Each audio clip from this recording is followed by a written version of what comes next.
Welcome everyone to tonight's webinar, How to Write a Thesis Statement. My name is Amy and I'll be your presenter for tonight's webinar. So glad that everyone could join us. Please do note that this webinar is being recorded for future use and display, so anything that you type into the chat area will be visible to those who view the workshop afterwards. So please do just be cognizant of what you do type into that chat. So tonight we're going to discuss how to write a thesis statement. Let me get a general idea of what classes you all may be in. So do we have any CM 107 students in here? College Composition 1. Okay, there's one. What about CM 220? College Composition 2. Okay, and other courses that you are in? Jacqueline says legal studies, graduate, good.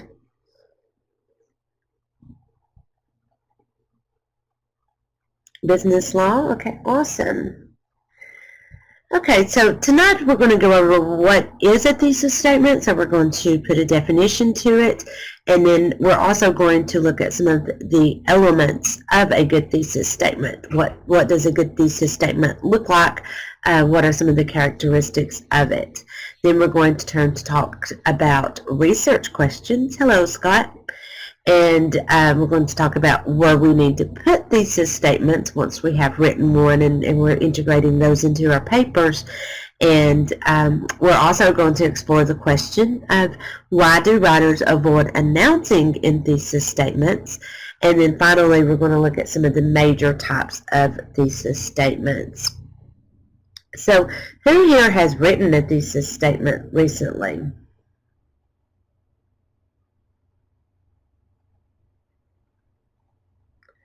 Okay, great. Tracy says yes. Shemaya says yes. Jennifer. Okay, great. So you all do have some experience with thesis statements. So what is a thesis statement? I actually have a several-pronged definition for us here. And first of all, it is a sentence that states the main idea of a writing assignment. So what that means is that ideally a reader should be able to read your thesis statement and figure out what is the main idea of the entire assignment or the entire paper. So that has to be in there. Secondly, it can help control the flow of ideas in the paper, and we'll talk about some ways that it does that in more detail as well. And it's important to note that a thesis statement is not just a topic. It does contain a topic, it is written on a topic, but it goes beyond that. And it gives more information. Specifically, it tells what the writer has to say about the topic. And finally, although your thesis statement is never going to be just your personal opinion or just your judgment about a particular topic, it does often reflect your readings, what you've read. It may also reflect the research that you've done, and it may also reflect your personal experiences. So the thesis statement, as all of those points speak to, it's a very important part of your paper because it can actually control the whole flow of ideas in the paper, and then at the same time it helps you share your voice with others, so that's important as well. And it also helps control the ideas within the paper, especially if you follow the flow of the thesis statement in order to flesh out your ideas and to order your ideas in your paper. So what are some elements of a good thesis statement? And these are pretty self-explanatory and pretty self-forward. That's okay, C. Burdick. Basically, a good thesis statement, it's going to have clarity.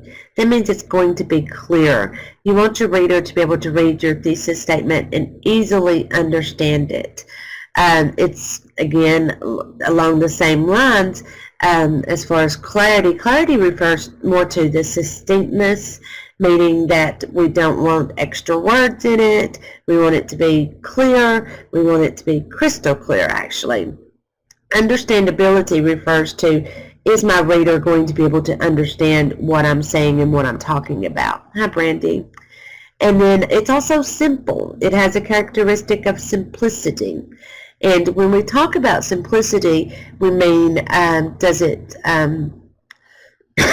excuse me, one thing to note about the thesis statement, and specifically when it comes to being simple, is that the thesis statement, while it is very important in the paper, if we give all the information within the thesis statement, we're not going to be able to write the paper. So we have to keep the thesis statement relatively simple, or as simple as possible, so that we can then go into more detail as we get into the body of the paper, which is where the most of the actual work occurs, which is in that body of the paper rather than in the thesis statement.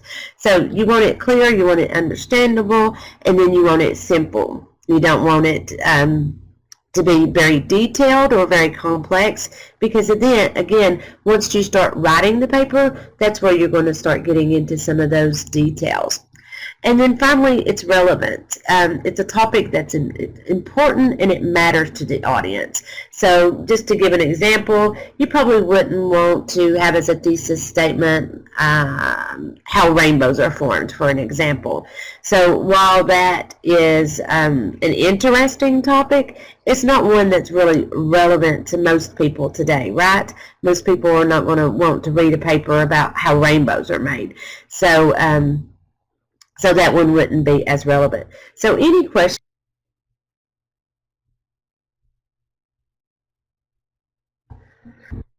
Good question, Hannah. A thesis statement is going to be shorter than an abstract. An abstract is sort of a summary of the paper. It's kind of an overview, so it's a lot like a thesis statement. But then the abstract really shows what the entire paper is going to be about. The thesis statement does that as well, but it's a lot shorter. It's usually 1 to 2 sentences. Tracy says it would be interesting to find out how rainbows are formed. I absolutely agree. Yes, Tracy, it is kind of a teaser. And Hannah, usually all papers, or most papers, are going to have a thesis statement. You may have assignments that do not require a thesis statement, so it's a good idea to check with your instructor always to make sure that a thesis statement is required. Again, most formal papers do require those. And the abstract is generally not required for shorter papers. Usually you're going to be asked to write an abstract for graduate papers and longer papers. So again, ask your instructor if an abstract is required, but a lot of times it simply won't be required for most papers. But great questions, Hannah. So now I wanted to talk a little bit about the research question. And Madupe, an abstract it's basically sort of an overview of a paper that is usually typed onto the first page of a paper. It's usually about a half a page, and it usually provides a summary of what that particular paper is about. And you usually know what the abstract you usually know that you have to have an abstract because your assignment directions will tell you that. So generally, if the assignment directions don't specify that you need an abstract, then usually you won't actually need one. So great questions there. So let's say you've identified your topic. So you have a topic now, you know what you want to write on, but now you want to try to come up with a thesis statement. And at this point, prior to doing any writing or research, your thesis statement is going to be a working thesis statement. Does anybody know why we refer to that as a working thesis statement, or why we might refer to a thesis statement as working?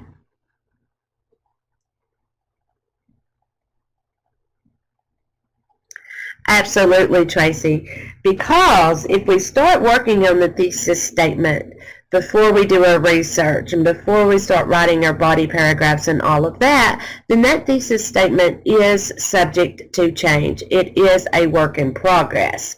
So why should we spend time coming up with a thesis statement if we're going to change it?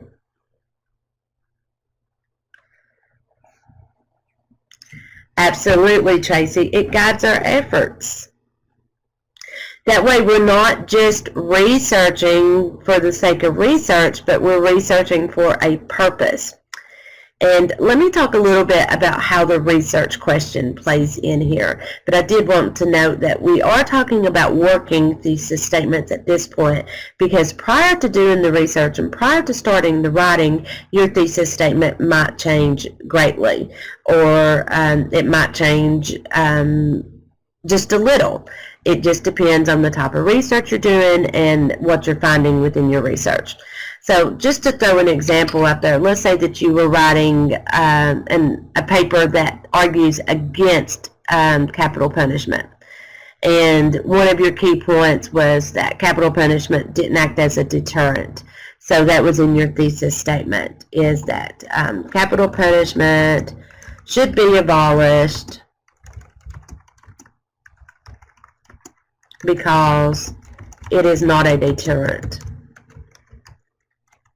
And this is not going to be accurate, but I think it does give a good example. Let's say in doing your research, you could not find anything that said it wasn't a deterrent. Let's say everything you found said capital punishment deters murder. Keeps other people from committing murder because they know they could get capital punishment. They could get the death penalty. Well, if that was my thesis statement and I had in there that capital punishment was not a deterrent, but I couldn't prove that with my research, then I would want to take that out of my thesis statement, or I would want to add in another point that was a stronger point. So that's just one example of how that thesis statement can change. If you're not able to prove it, if you're not able to develop it, each point of it, then those points are going to have to be revised, eliminated, edited, whatever. But you don't want something in the thesis statement that's not discussed, proven, developed within the paper. And vice versa. You don't want something in the paper that's not discussed, proven, developed within the thesis statement. Does that make sense to everyone? Okay, great. So the research question, this is one way that you can really get at what about a topic, or what area or aspect of a topic that really interests you. So once you have a topic, just generate a few questions. And let's say my topic was careers. Some questions that I might want to generate when it comes to careers might be questions like these. And let me just throw these in here as some examples. Now, once we start doing the research, then that's when we find the answers to the research questions, and then that's how we generate good thesis statements. And for this example, if we were looking at the research question, what do career counselors do? We might do a Google search and type in daily responsibilities of career counselors. That would tell us something. Right, my dupe, if you don't have any evidence, if you can't find any evidence, then sometimes you have to change topics or you have to change angles. It's a good point there. Another thing we could type in might be career counselor duties.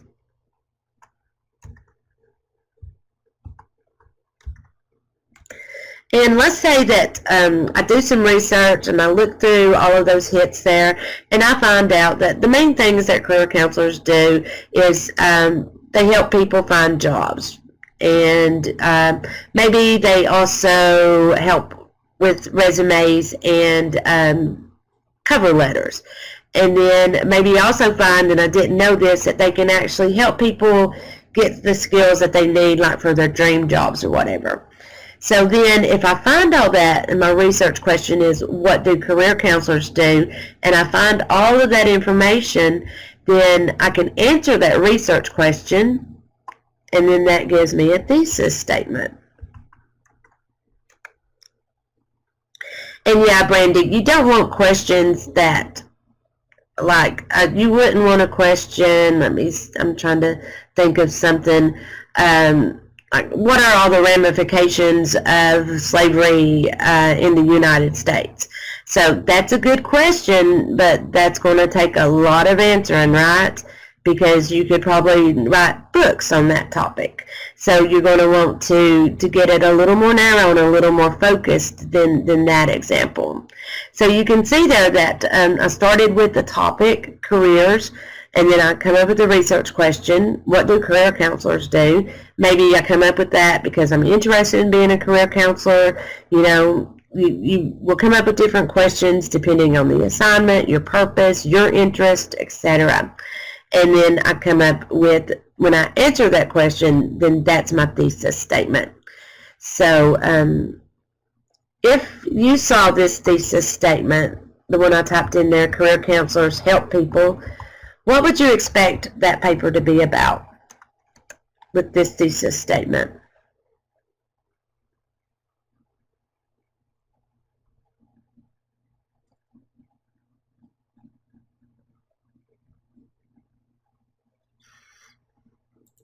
Right, the help that career counselors give to people. Number one, they help match people with jobs, so they help bring people and jobs together. Number two, that they help people write resumes and cover letters. And number three, that they help people build skills that they need for employment. Great. Okay, and I do apologize, it looks like some of the graphics got a little messed up here, but I will definitely explain. So the next question I wanted to address is, where should you put your thesis statement? Where should that thesis statement be in the paper? Excuse me. And thinking along the lines of this is a roadmap for the paper, you definitely want it to be in the first paragraph. And that first paragraph is typically going to be your introduction. And so you want it to be first. You want it to be one of the first things that the reader sees, so that the reader can then figure out what order is this paper going to follow. So another reason that we usually put it near the end of the introduction, yes, that first paragraph, which is also known as the introduction.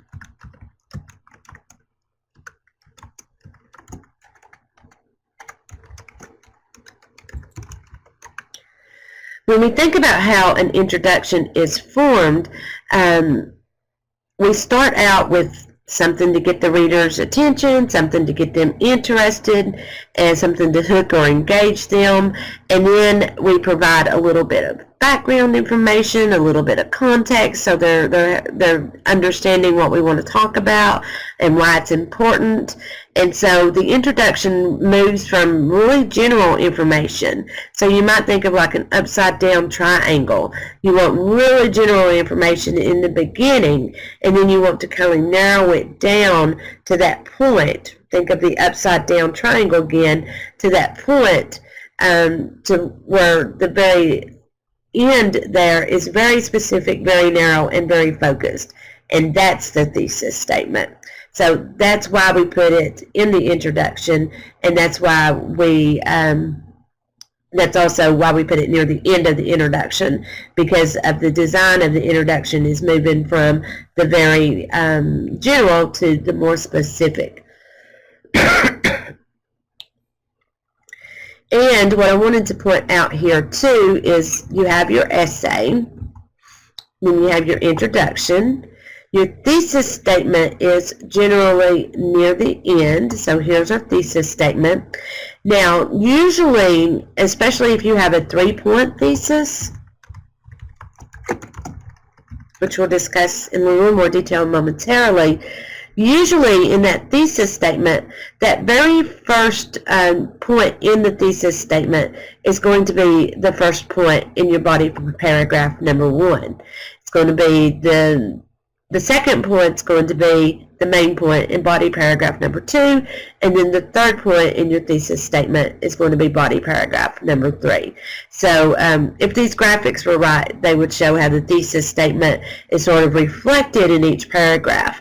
But you can kindly see that anyway with the arrows here.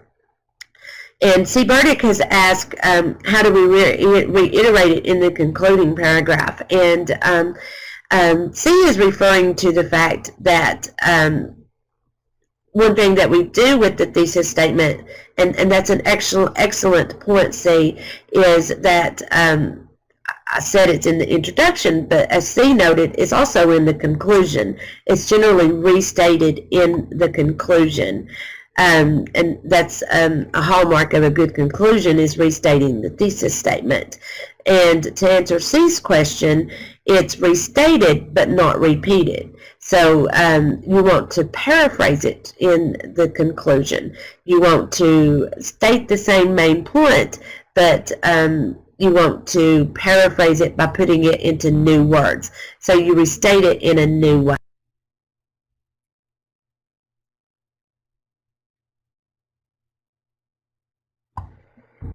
Yeah, Modipe, what that does is it reminds the reader of the thesis statement, and then it also sets us up for a really good, solid conclusion, because we've reminded the reader of the thesis statement, we've repeated it for the reader, and it ties it all up, as Tracy noted there.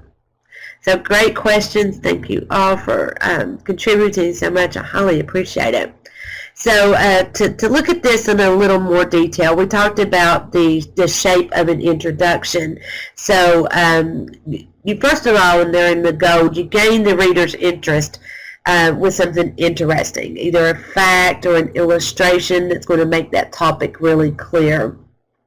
And like if we were going back to our example of career counselors, what would be something we could say that would get most everyone's attention when it comes to reading about a career counselor?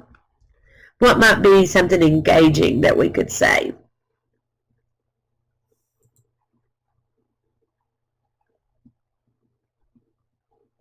Yeah, Shamiya.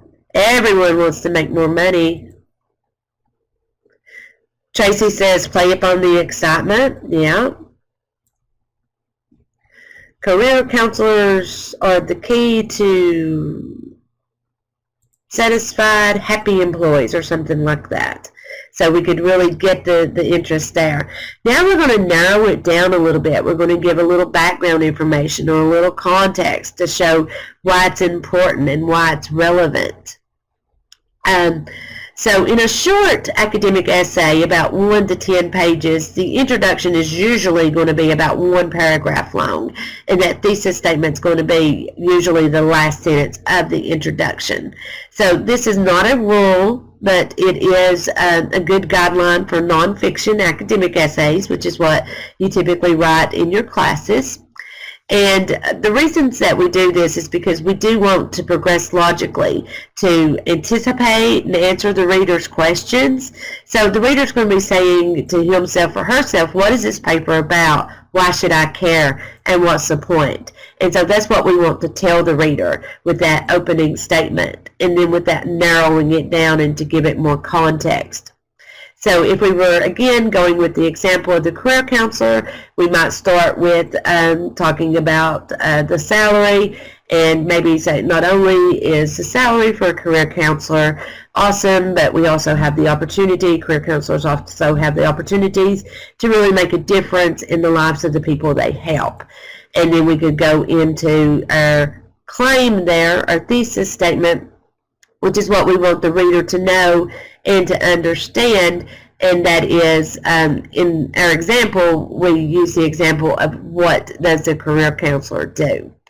So when you assert your claim, and that, again, the thesis, this that statement expresses what is true or what's happening, what should be believed, what should be done about it, and it really depends on the purpose of the paper. And if your purpose is to inform, then you just want your reader to understand the issue. If your purpose is to persuade, you want to sway the reader to believe something or to even do something about the issue. So in my example of the career counselor, would you think my purpose is to inform or to persuade? And here it is again.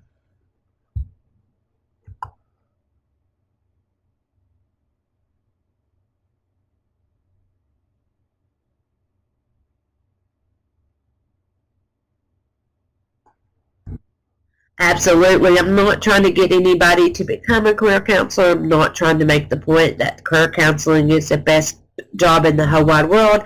I'm just saying that this is what a career counselor does. So absolutely, my goal there is to inform. Any questions so far?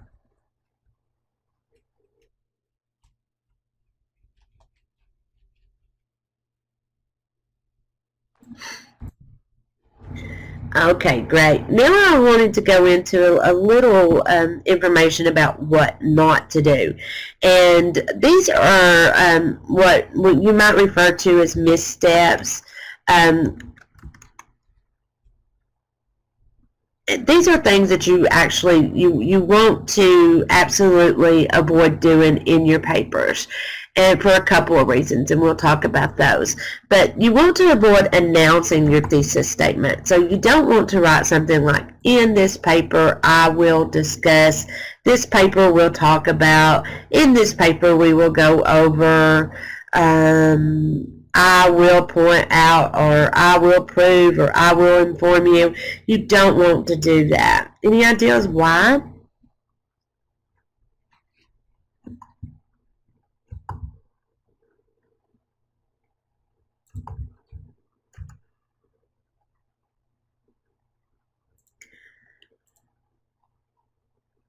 Medipe says his son does that.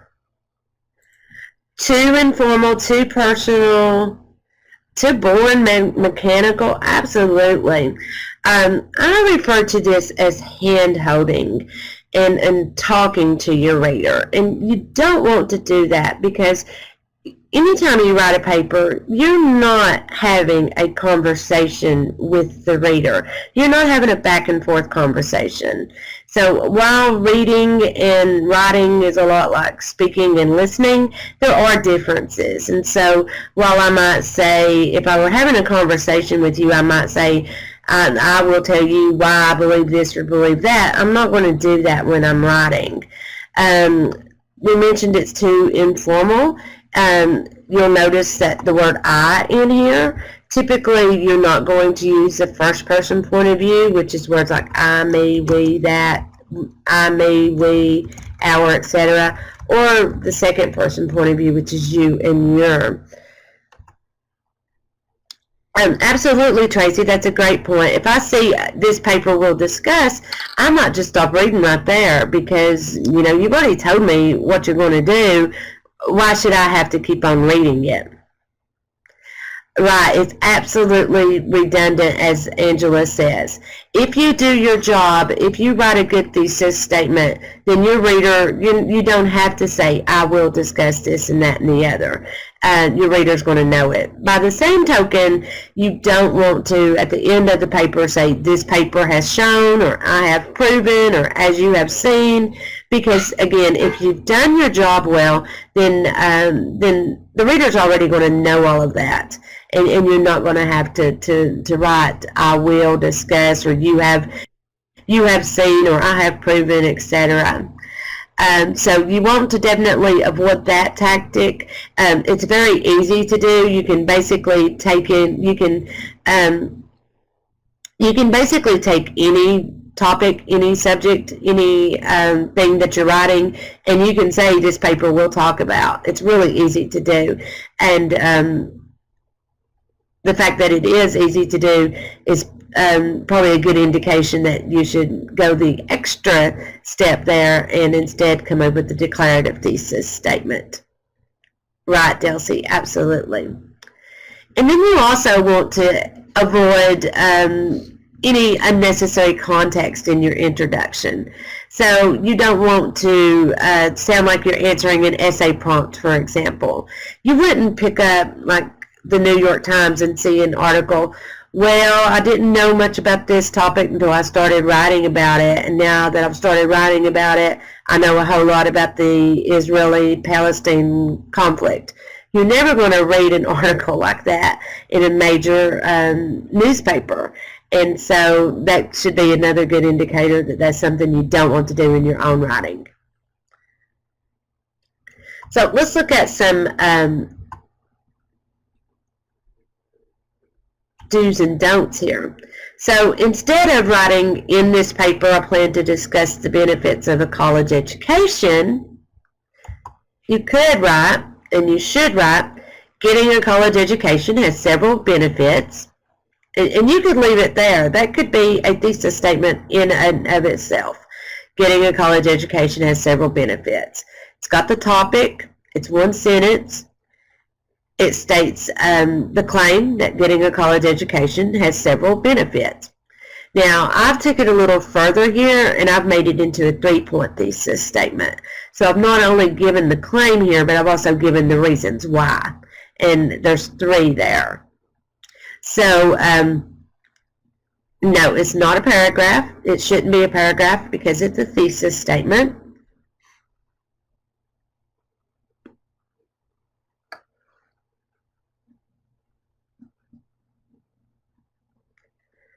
Here's another example of that second one. So instead of, after doing a lot of research, I found several options to stop cyberbullying. Again, we don't want to hear about the research that the writer's done. We don't want to hear the use of I, that first person point of view. It's too informal. We really don't care about the research that the writer's done, other than we want it to be credible. But again, that is self-evident. It's not something that the writer should be having to prove there. So it just doesn't belong in a thesis statement or in a paper at all. It's fluff. Oh, Hannah, I love that. Yes, the writer needs to fade into the background. So while you're the voice, you're the author, we want your voice to shine through. Hannah makes the point that you really should fade into the background. That it does not, the spotlight does not need to be on you as the writer. So great points. So instead of that, I'm going to write, cyberbullying should be addressed by social media companies, schools and universities, and community organizations. So again, I have my claim there, cyberbullying is something that has to be addressed, should be addressed, and that those that should be addressing it is going to be social media companies, schools and universities, and community organizations. So you can see there how you can take some of those don'ts, you can take the announcement and the too much information, and instead write declarative thesis statements.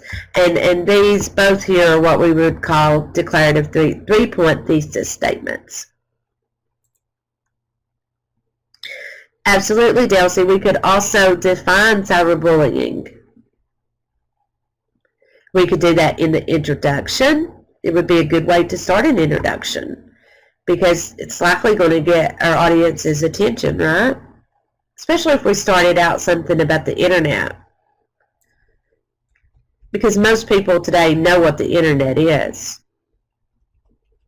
Not everyone uses it still, but most people, it's going to pique their interest maybe. Statistics would be great.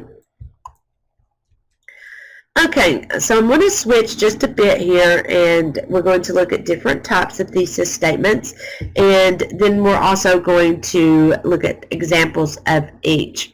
So we've already talked about the informative thesis statement, and the key to informative thesis statements, the key word I think here is objective.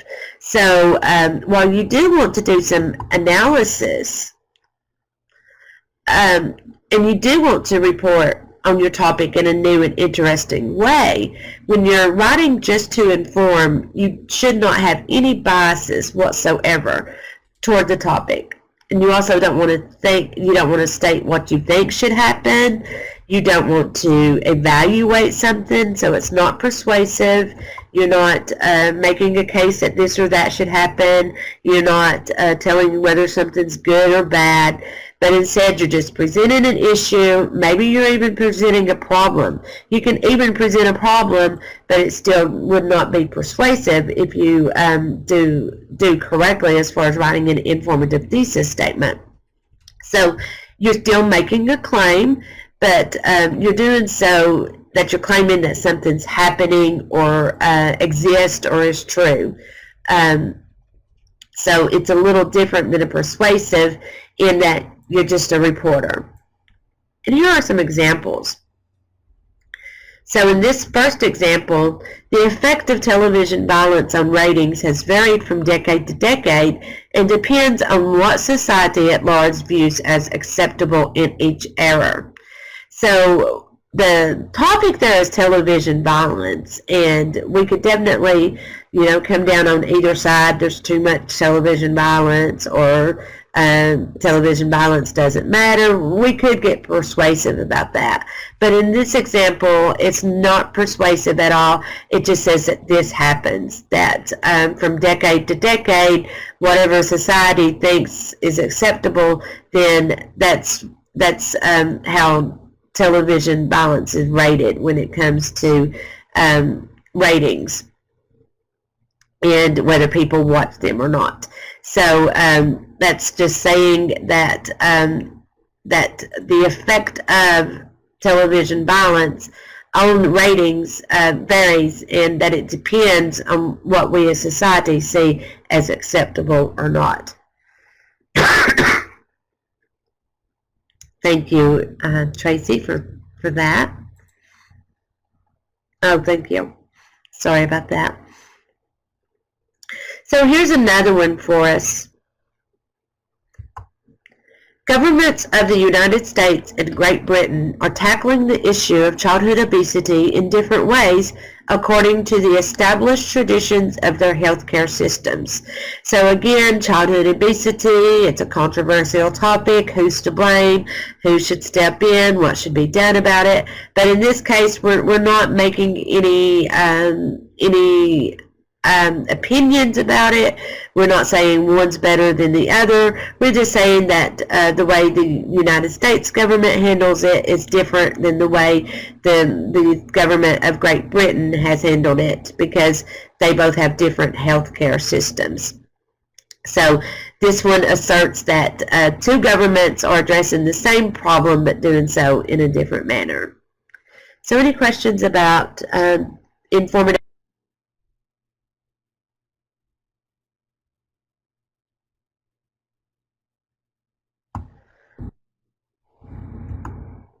Okay. Now, a persuasive thesis statement, on the other hand, is going to typically be on a topic that's debatable. They're going to typically address a topic that has two sides. And generally, they're going to express a position on either side. So usually when you see a persuasive thesis statement, it's typically going to come down on one side or another. So it has to be something debatable. And it's usually going to use words like should, must, needs. That's because these are words that tell that something needs to be done, should be done, must be done, etc. And if you are writing persuasively, you're going to be presenting information to your readers to try to get them to see things your way. So when we compare it to an informative thesis statement, with the informative thesis statement, we're really just saying something exists or something's happening. But here we want people we want to sway people. We're wanting to convince people. And we want people to see our side as valid, even if the reader has the opposite opinion. Right, Delcy, we're absolutely trying to convince. Now, we still have to be objective. We still have to have a nice, polite tone. We still have to use logic, and we still have to use research. We have to support what we're writing. We can't just throw out a personal opinion and expect the reader to change their minds. We're going to have to make sure that we give the evidence there to convince the reader that what we're saying is true. And so in order to make that clear, that's why we say that something should be done, must be done, ought to be done, needs to, or even needs to be thought of in a certain way.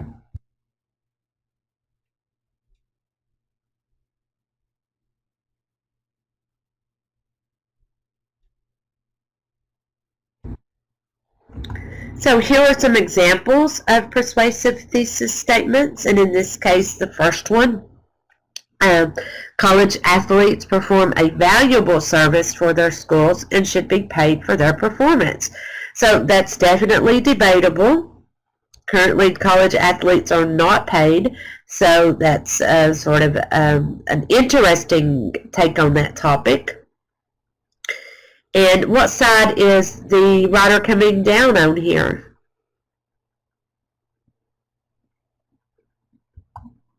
Shall would be another one, yeah.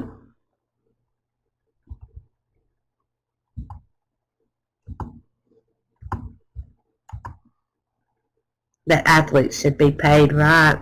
And then our second example here is photojournalists in war zones should always be embedded with military troops for their own protection. So again, we're seeing the should there. We're seeing that the writer is taking the stance that we need to embed photojournalists with military troops for their own protection. Any questions about either one of those?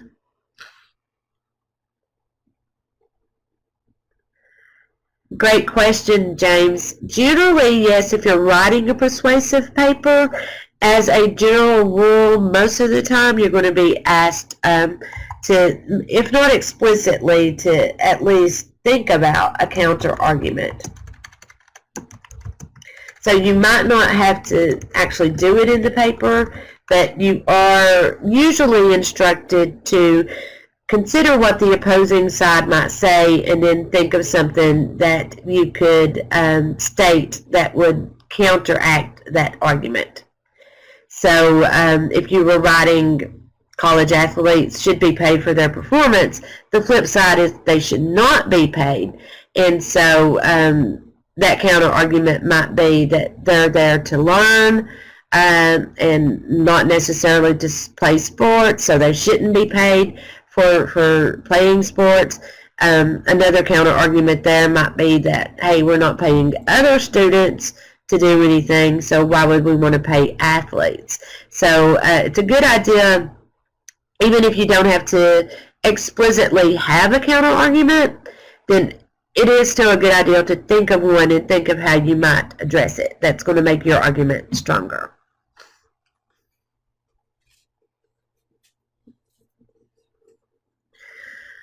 Nikita, I think you can use, you're going to have some sort of personal arguments in persuasive essays because, generally they're based upon our own opinions. But what you've got to be careful about there is that you're not using only your opinion to back up your argument, that instead you're using expert opinions of others, or you're using statistics, or you're using research studies. So you're not relying only on your personal opinion, but instead you're relying on the work that others have done, specifically those who are experts in the field, peer-reviewed studies. That's a great point, Marjorie, so that you can then prove it by using the work of others, those who are renowned in their field, those who are well respected, peer review articles, etc. That's a great idea, Tracy, as well. So good question there, Makita.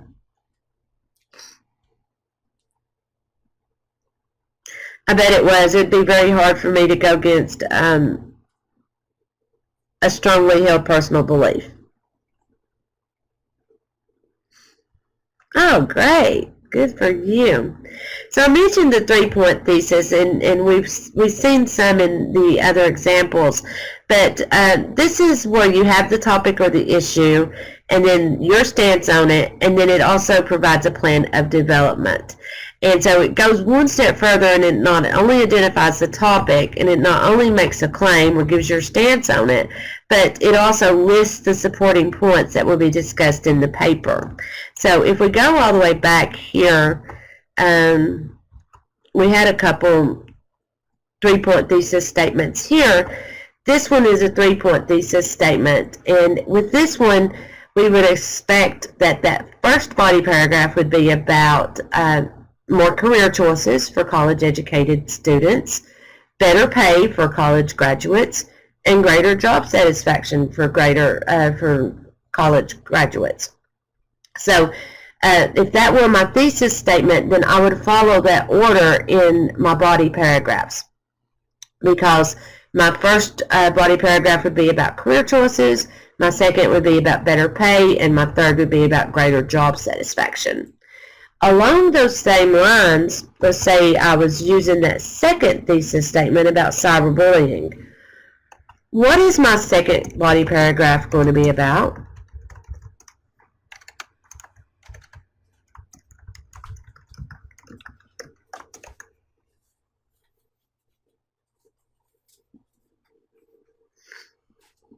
That's a good point, Madube. A lot of them do get injured too, badly.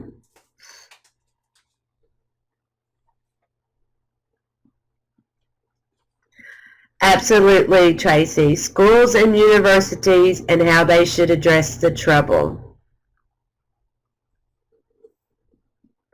So what might be my topic sentence for that second body paragraph?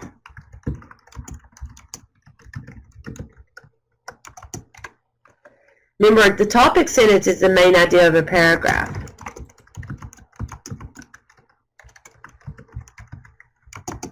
Complete sentence.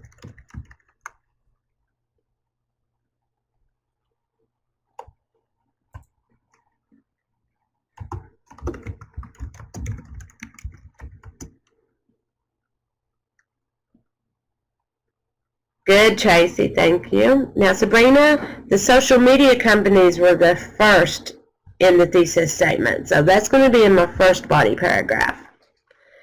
In my second body paragraph, my second point is schools and universities.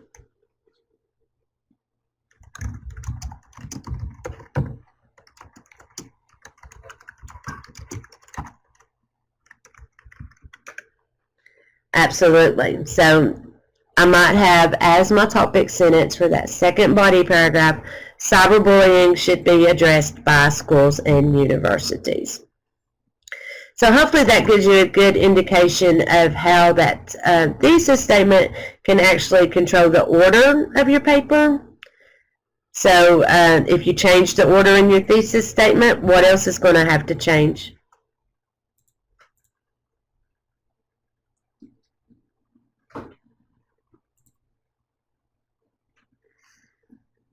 The subject of the body paragraphs, absolutely. So here are some more examples of three-point thesis statements. The first one is parents of children with a genetic predisposition toward obesity can help their children by controlling the diet, providing regular exercise, and promoting a healthy lifestyle. So in that example, what is my third body paragraph going to be about?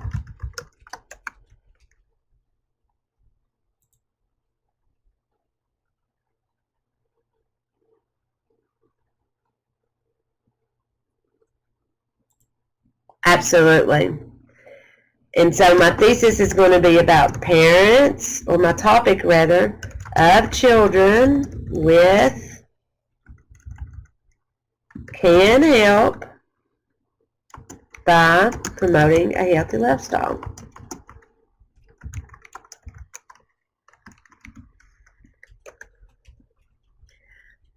Let's look at that second example. If that's my thesis statement, what is my first body paragraph going to be about?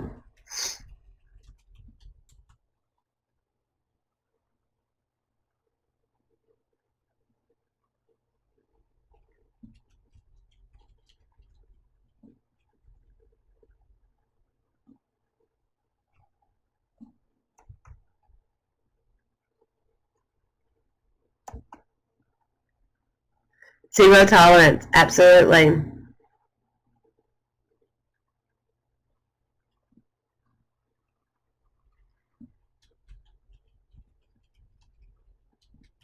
How high school administrators can help or should help reduce bullying by instituting a zero tolerance policy.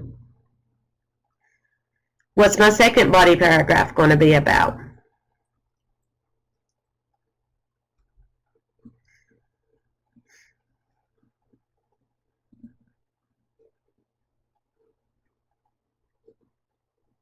High school administrators should help reduce instances of bullying by holding alternative dispute resolution classes.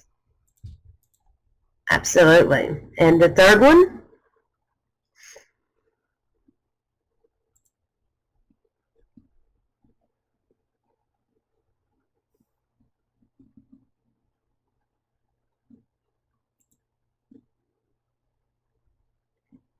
Establishing a teen court program. Absolutely. So great job there. The last type of thesis statement I wanted to go over is called an analytical or an analysis. And you might not be as familiar with these, but I did want to mention them.